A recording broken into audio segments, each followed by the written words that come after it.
أشهد أن لا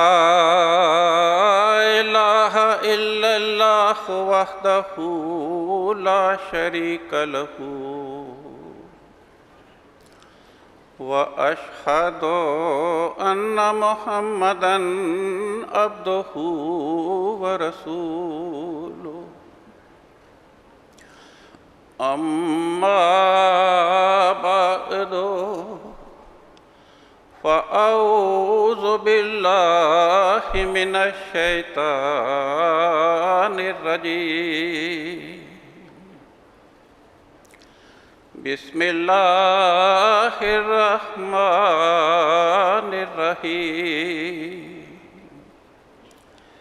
لا تدركه الأبصار وهو يدرك الأبصار وهو اللطيف الخبير۔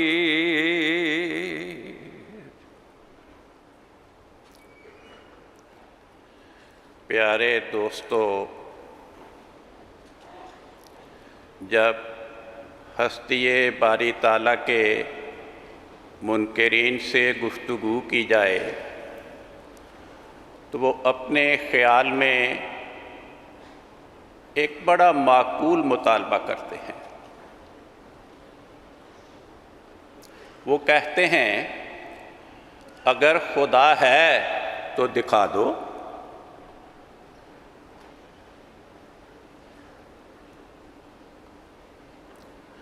بھائی آپ پھول کی خوشبو دکھا دیں،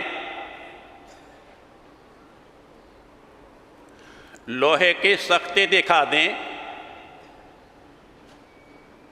کوئی آواز دکھا دیں، اگر نہیں دکھا سکتے تو پتہ چلا کہ کسی چیز کے معلوم کرنے کا ذریعہ صرف دیکھنا ہی نہیں ہے۔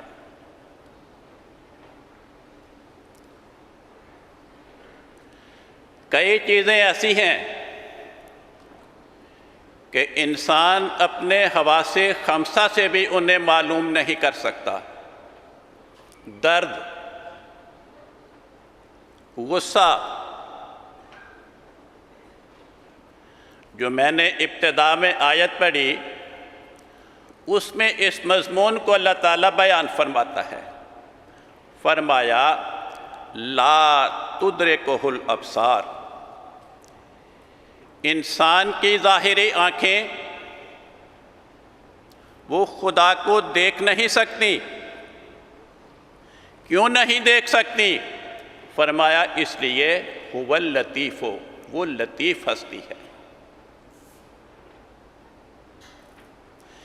انسان کی آنکھوں میں یہ استطاعت ہی نہیں کہ وہ کسی لطیف چیز کو دیکھ سکے، وہ مادی اور کثیف اشیاء کو دیکھ سکتی ہے، لطیف چیزوں کو دیکھ نہیں سکتی۔ فرمایا لیکن اللہ تعالیٰ وہ تو مجسم رحمت ہے، وَهُوَ يُدْرِكُ الْأَبْصَارَ، وہ خود انسان تک پہنچتا ہے۔ کیسے پہنچتا ہے؟ الخبیر، وہ خبیر ہستی ہے، وہ خود انسان کو آگاہی دیتا ہے، اپنی صفات کے ذریعے اس تک پہنچتا ہے، اپنی تجلیات کے ذریعے اپنے ملاقات کے پیاسوں کو اپنے شربت دیدار سے سیراب کرتا ہے۔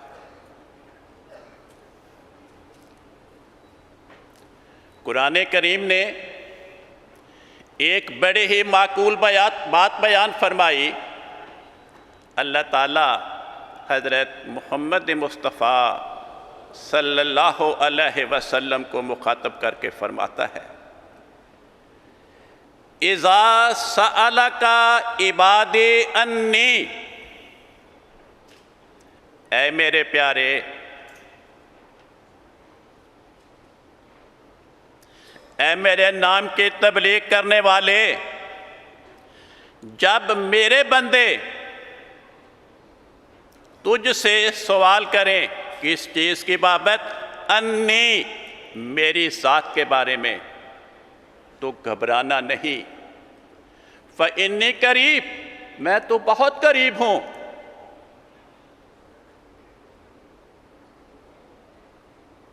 کوئی میرا دروازہ کھٹکھٹائے تو صحیح، اجیب دعوت الداعی اذا دعان، جب کوئی پکارنے والا مجھ کو پکارے گا اخلاص کے ساتھ، میں اس کی پکار کا جواب دوں گا۔ صلائے عام ہے تمام اخلاص کا دعویٰ کرنے والوں کے لیے، آؤ اخلاص کے ساتھ مجھے پکارو، میں تمہاری پکار کو سنوں گا۔ میری صفت سمیع، میری صفت مجیب تمہیں میری ہستی کی تجلیات کا مشاہدہ کرائے گی۔ کسی نے میری بات سنی، کیسے پتہ چلے سنی کہ نہیں سنی؟ بڑا آسان ذریعہ ہے، اگر کسی کو پکاریں وہ ہماری آواز کو سن لے تو کیا کرے گا؟ یا ہمارا کام کر دے گا یا ہمیں جواب دے گا، تو پتہ چل جائے گا کہ کوئی ایسا وجود موجود ہے۔ اللہ تعالیٰ اپنی ہستی کی بابت اپنے بندوں کو آگاہ کرنے کے لیے ابتدا سے یہی سلسلہ جاری فرماتا آیا ہے۔ اس نے نبیوں کا سلسلہ پے در پے جاری فرمایا، اولیاء اور خلفاء کا سلسلہ جاری فرمایا۔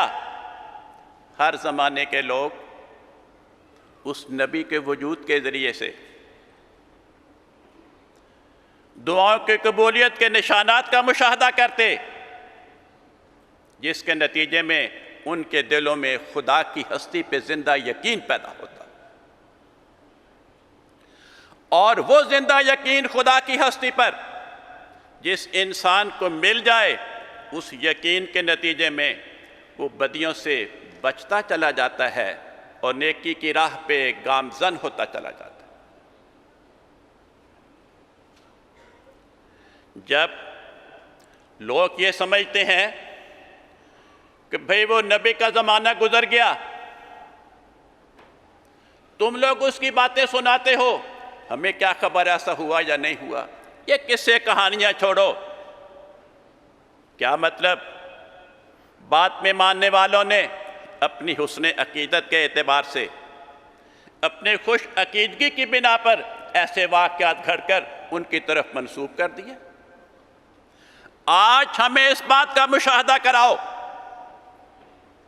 دوستو، آپ کو مبارک ہو، ہم نے ایسا زمانہ پایا جو پریس کا زمانہ کہلاتا ہے۔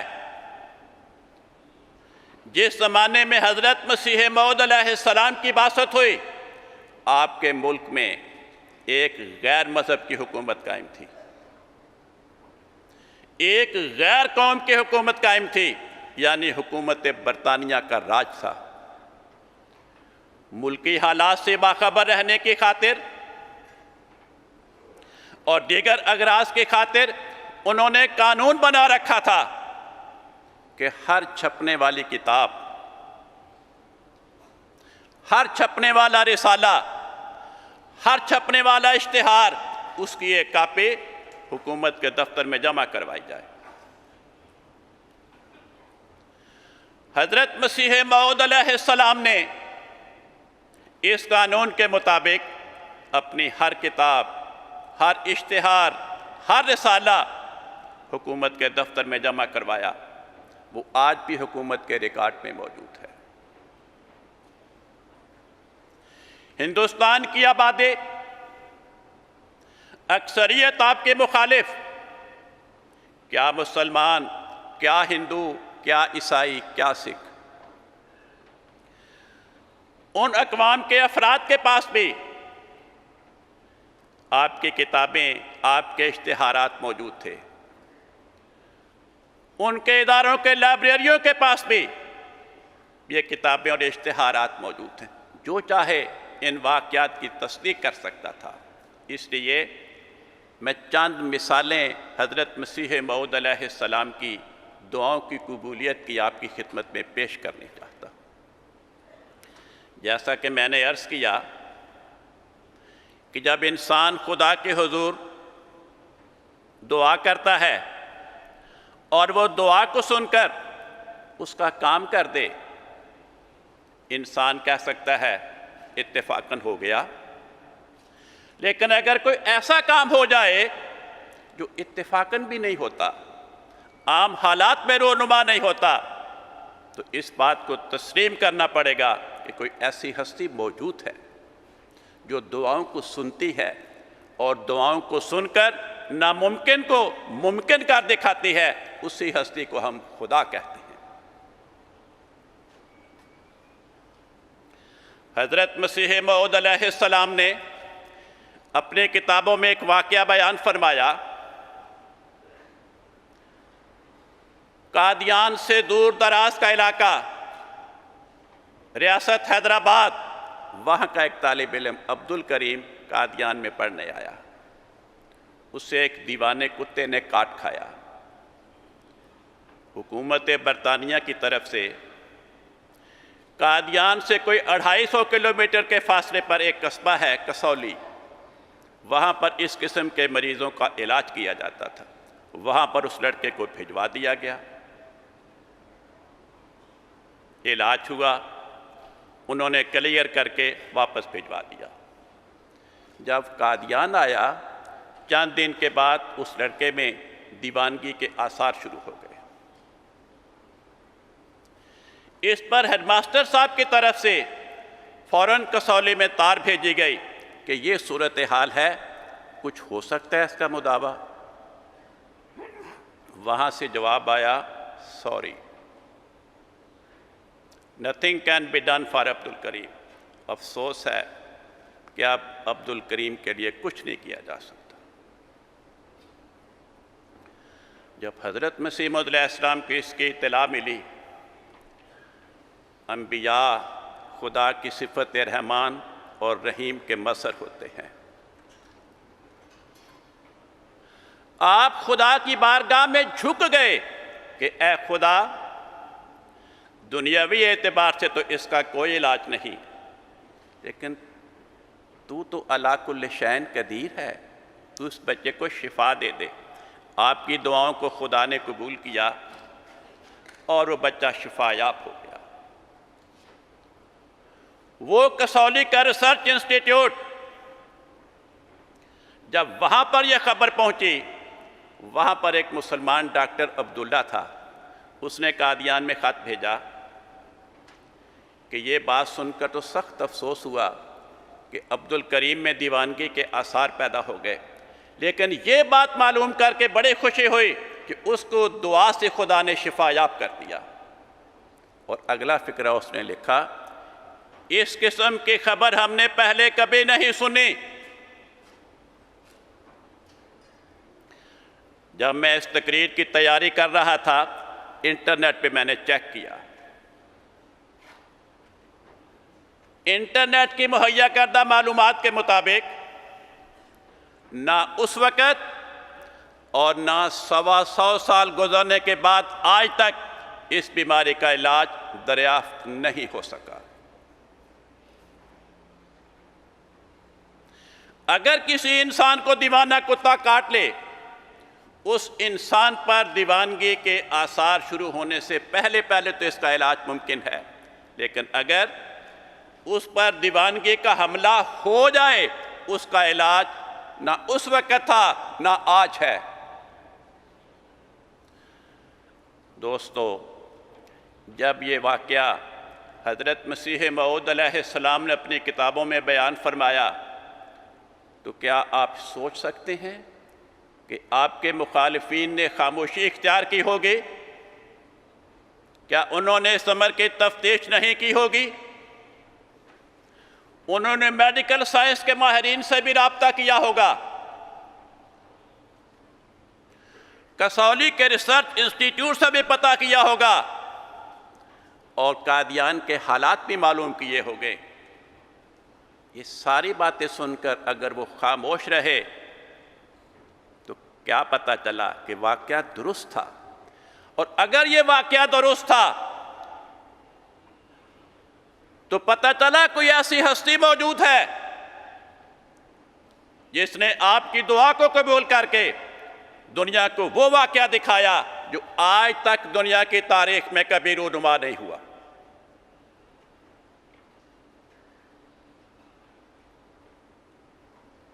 ایک اور مثال سنیے دعا کی قبولیت کی۔ جب حضرت مسیح موعود علیہ السلام نے دعویٰ فرمایا کہ مجھے خدا تعالیٰ نے خدمت اسلام کی خاطر مسیح موعود، مہدی موعود بنا کر مبعوث فرمایا، تو آپ کے مخالفین نے تحریر کے ذریعے اور تقریر کے ذریعے پورے ملک میں یہ پروپیگنڈا شروع کر دیا کہ بھئی مہدی بننے کے لیے اور مسیح کا مقام پانے کے لیے، یعنی قرآن و حدیث کے حقائق کو معرف بیان کرنے کے لیے، تو ضروری ہے کہ وہ زبان یعنی عربی زبان جو قرآن و حدیث کی زبان ہے، اس زبان میں کسی انسان کو مہارت اور کمال حاصل ہو۔ اور آپ کو تو عربی زبان میں مہارت ہی نہیں ہے، آپ کیسے اس مقام پر فائز ہو سکتے ہیں؟ اور آپ سے ہم کیا رہنمائی حاصل کریں دینی معاملات کے بارے میں؟ کیونکہ آپ کے مخالفین جانتے تھے کہ آپ کسی مذہبی مدرسے سے تعلیم یافتہ نہیں ہیں، کسی مشہور اور بڑے عالم سے آپ نے تعلیم نہیں پائی۔ آپ کے والد صاحب نے گھر میں معمولی معیار کے بعض اساتذہ سے بعض درسی کتابیں پڑھائی تھی، اور بس۔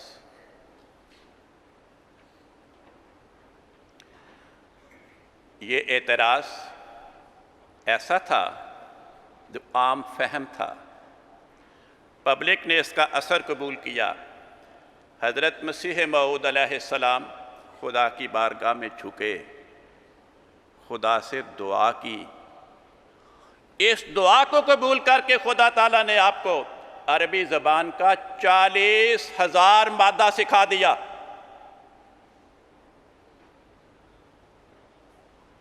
کوئی کہہ سکتا ہے کہ نہیں سکھایا؟ کیا ثبوت اس بات کا کہ خدا نے آپ کو 40,000 مادہ سکھا دیا؟ آپ نے فرمایا اس کا ثبوت یہ ہے کہ اب میں نشان کے طور پر معجزہ نمائی کی خاطر عربی زبان میں فصیح و بلیغ کتابیں لکھوں گا، اور مجھے خدا نے بتایا ہے کوئی عربی زبان جاننے والا، خواہ وہ عرب کا باشندہ ہو یا عجم کا رہنے والا ہو، وہ میری فصیح و بلیغ کتابوں کے بالمقابل ایسی اعلیٰ درجے کی فصاحت و بلاغت میں مشتمل کتابیں تصنیف نہیں کر سکے گا۔ چنانچہ آپ نے خدا کی طرف سے اس دعا کی قبولیت کے نتیجے میں جب عربی زبان میں کمال حاصل کیا، 20 سے زائد عربی زبان میں کتابیں لکھی، اور مخالفین کی غیرت کو للکارنے کے لیے انہیں جھنجھوڑا۔ میری اس کتاب کا جواب لکھو اتنا انعام پاؤ، اس کتاب کا جواب لکھو اتنا انعام پاؤ۔ آج سے 100 سوا 100 سال پہلے کی بات ہے، بعض کتابوں پہ آپ نے 5,000 روپے انعام مقرر کیا، 10,000 روپے انعام مقرر کیا۔ مگر دوستو، صدی سے زائد عرصہ ہو گیا، لوگوں نے آپ کے خلاف بد زبانی تو بہت کی۔ کسی نے کہا عربی نہیں آتے، اپنے مریدوں سے لکھوا کر اپنے نام پہ کتابیں شائع کر دیتے۔ کسی نے کہا عرب چھپا کر رکھا ہوا ہے، اس کو پیسے دیتے ہیں، وہ کتاب لکھ کے دے دیتا ہے، اپنے نام سے شائع کر دیتے ہیں۔ آپ نے فرمایا اگر میں نے عرب چھپا کر رکھا ہوا ہے تو کیا دنیا میں ایک ہی عرب ہے؟ کروڑوں کی آبادی ہے، اربوں کی، اور لاکھوں افراد ہیں غیر عرب اقوام میں سے جو عربی زبان میں مہارت اور کمال کے دعوے دار ہیں۔ ان سے کہو وہ سارے مل کے آپ کو میری کتابوں کا جواب لکھا دیں، مگر صدی سے اوپر زمانہ گزر گیا، دنیا نے آپ کے خلاف بد زبانی کی، زبان درازی کا بازار گرم کیا، لیکن نہیں کیا تو حضرت مسیح موعود علیہ السلام کو جو خدا تعالیٰ نے آپ کی دعا کو قبول کر کے عربی زبان کی فصاحت و بلاغت میں کمال عطا فرمایا تھا، اس نشان کو توڑنے میں کوئی کامیاب نہیں ہو سکا۔ دوستو ذرا اس ماحول کا اندازہ لگائیں۔ حضرت مسیح موعود علیہ السلام عرب علاقے کے باشندے نہیں تھے، کسی علمی ماحول میں آپ کی بود و باش نہیں تھی، ایک گاؤں میں آپ کا بسیرا تھا، وہ گاؤں جہاں لاری بھی نہیں جاتی تھی، جہاں ریلوے اسٹیشن بھی موجود نہیں تھا، ڈاک خانہ بھی موجود نہیں تھا، کوئی علمی ماحول نہیں تھا، عربی زبان بولنے کا وہاں پہ کوئی رواج نہیں تھا۔ اس ماحول میں بسنے والا انسان کہتا ہے میں نے خدا کی بارگاہ میں دعا کی، خدا نے مجھے خبر دی اور علم سکھایا، اور کوئی اس کا جواب نہیں دے سکا۔ یہ اس بات کا اعلان ہے کہ کوئی ایسی ہستی موجود ہے جس نے آپ کی دعا کو سنا اور آپ کو عربی زبان میں کمال عطا فرمایا، اسی ہستی کو ہم خدا کہتے ہیں۔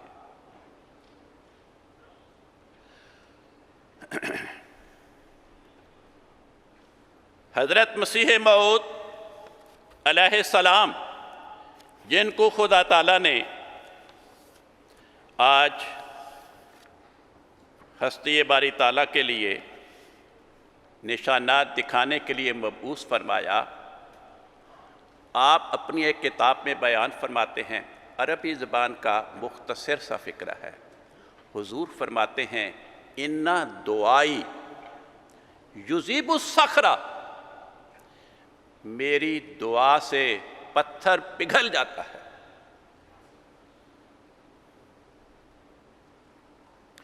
میری دعا سے پتھر پگھل جاتا ہے۔ ہم نے اس امام کے ہاتھ میں ہاتھ دیا۔ حضور اپنی کتاب اضالہ الحام میں فرماتے ہیں اس عاجز پر ظاہر کیا گیا ہے کہ جو بات اس عاجز کی دعا کے ذریعے سے رد کی جائے وہ کسی اور ذریعے سے قبول نہیں ہو سکتی، اور جو دروازہ اس عاجز کے ذریعے سے کھولا جائے وہ کسی اور ذریعے سے بند نہیں ہو سکتا۔ لیکن یہ قبولیت کی برکتیں صرف ان لوگوں پر اپنا اثر ڈالتی ہیں کہ جو غایت درجہ کے دوست یا غایت درجہ کے دشمن ہوں۔ جو شخص پورے اخلاص سے رجوع کرتا ہے، یعنی ایسے اخلاص سے جس میں کسی قسم کا کھوٹ پوشیدہ نہیں، جس کا انجام بد ظنی و بد اعتقادی نہیں، جس میں کوئی چھپی ہوئی نفاق کی زہر نہیں، وہ بے شک ان برکتوں کو دیکھ سکتا ہے اور ان سے حصہ پا سکتا ہے، اور وہ بلا شبہ اس چشمے کو اپنی استعداد کے موافق شناخت کر لے گا، مگر جو خلوص کے ساتھ نہیں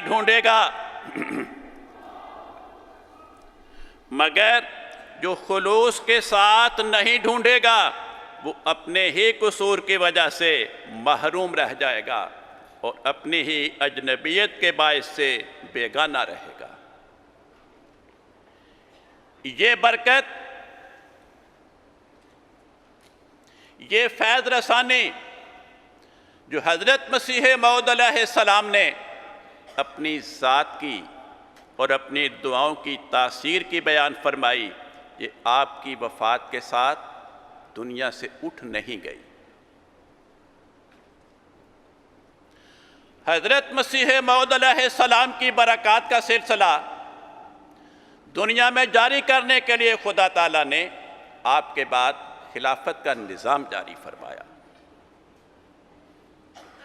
وہ لوگ جو خدا کی ہستی کے قائل نہیں، جو اسلام کی سچائی کے قائل نہیں، جو حضرت محمد مصطفیٰ صلی اللہ علیہ وسلم کی سچائی کے قائل نہیں، جو احمدیت کی سچائی کے قائل نہیں، میں دوستوں سے یہ گزارش کروں گا، ایسے افراد کے ساتھ دوستانہ تعلقات قائم کریں، ان کے حالات سے واقفیت پیدا کریں، اور ان کی خدمت میں یہ عرض کریں کہ آپ اگر میری گزارش مان لیں، اپنی اس پریشانی کو دور کرنے کے لیے حضرت صاحب کی خدمت میں دعا کا خط لکھا۔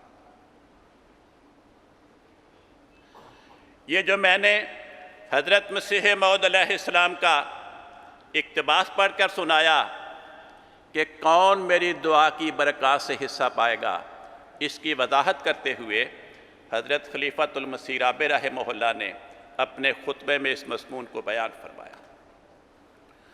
حضور نے فرمایا، سب سے بڑا پیارا انسان حضرت محمد مصطفیٰ صلی اللہ علیہ وسلم کا وجود تھا۔ آپ نماز پڑھاتے تھے، آپ کے پیچھے مخلصین بھی نماز پڑھتے تھے، منافقین بھی نماز پڑھتے تھے۔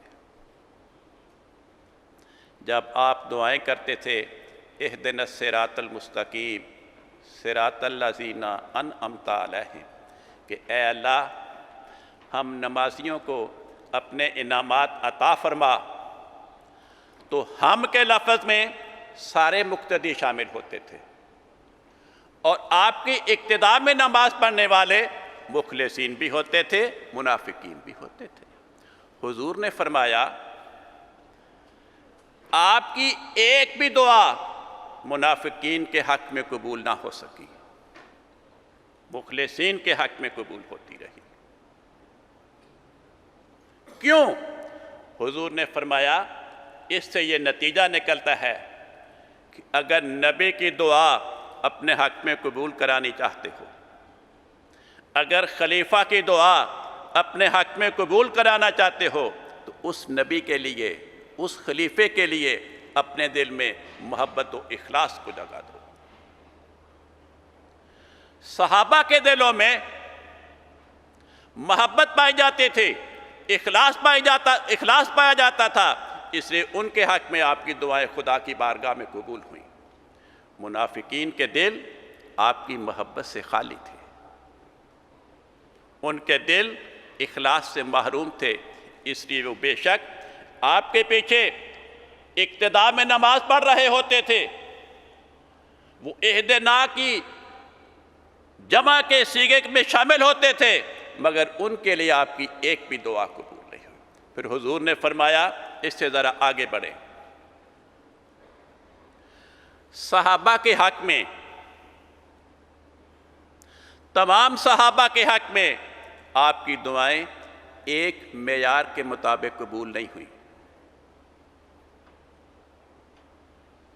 کسی صحابی کے حق میں آپ کی دعاؤں کی قبولیت کا معیار تھوڑا تھا، کسی کے حق میں زیادہ تھا، کسی حق میں اور زیادہ تھا۔ حضور نے مثال دی، حضور نے فرمایا، آپ کی دعاؤں کی قبولیت جس معیار سے حضرت ابوبکر کے حق میں تھی، اس معیار کی دعاؤں کی قبولیت باقی صحابہ کے حق میں نہیں تھی۔ فرق کیا تھا کہ حضرت ابوبکر کا دل تمام صحابہ سے بڑھ کر محبت رسول کا، یہ فرق بیان کر کے حضور نے فرمایا اس خطبے میں، اگر افراد جماعت احمدیہ چاہتے ہیں کہ ان کے کیا لکھا ہے؟ ٹائم از اوور، اچھا حضور نے فرمایا اگر افراد جماعت چاہتے ہیں کہ ہمارے امام کی دعائیں ہمارے حق میں شرفِ قبول پائیں، اپنے دلوں کو ٹٹولو۔ اگر آپ کے دل میں اپنے امام کے لیے محبت نہیں ہے تو فرمایا آپ کا خلیفہ آپ کے لیے ہزاروں دعائیں کرے، اس کی ایک بھی دعا آپ کے حق میں قبول نہیں ہوگی۔ لیکن اگر آپ کے دل میں اپنے امام کے لیے، اپنے خلیفہ کے لیے محبت پائی جاتی ہے، اگر کسی وقت کسی بھی وجہ سے آپ اپنے امام کی خدمت میں دعا کا خط نہیں لکھ سکے تو آپ کے امام کی عمومی دعائیں ہی آپ کے حق میں خدا کی بارگاہ میں شرف قبولیت پائیں گی۔ یہ نکتہ بیان کر کے میں دوستوں سے عرض کرنا چاہتا ہوں اور اسی سے آپ سے اجازت لوں گا۔ جیسا میں نے پہلے عرض کیا، اگر آپ کے درخواست کو قبول کر کے کوئی کمزور احمدی، کوئی غیر احمدی، کوئی ہستی باری تعالیٰ کا منکر، کوئی اسلام کا منکر، کوئی احمدیت کا منکر اپنے حالات کے لیے حضور کی خدمت میں دعا کا خط لکھے یا آپ سے کہے کہ آپ میرے لیے حضور کی خدمت میں دعا کا خط لکھیں، آپ اولین فرصت میں حضور کی خدمت میں دعا کا خط لکھیں کہ حضور میرا فلاں واقف کار ہے، اسے یہ پریشانی دامنگیر ہے، اس نے مجھے دعا کے لیے عرض کیا ہے، حضور میں درخواست کرتا ہوں حضور اس کے لیے دعا کریں۔ وہ احمدی جو پہلے کمزور تھا، اگر وہ اپنے وجود کے اندر، اپنے گھر کے اندر حضور کی دعا کی قبولیت کا نشان دیکھے گا، اس کے اندر اخلاص پیدا ہو جائے گا، وہ پہلے والا احمدی نہیں رہے گا، وہ خدا کی ہستی کا منکر، وہ غیر مسلم، وہ غیر احمدی جو اپنے وجود کے اندر، اپنے گھر کے اندر ہمارے امام کی دعاؤں کی قبولیت کا نشان دیکھے گا، اسے ہم نے اور کیا بتانا اور کون سی دلیل اس کو سکھانی ہے۔ وہ دنیا کے حالات سے مجبور ہو کر بیعت نہیں بھی کرے گا تو نہ صحیح، لیکن اس کے دل میں خدا کی ہستی پہ یقین داخل ہو جائے گا، اس کے دل میں اسلام اور احمدیت کی سچائی داخل ہو جائے گی۔ مبارک وہ جو اس نسخے کو آزما کر دے گا۔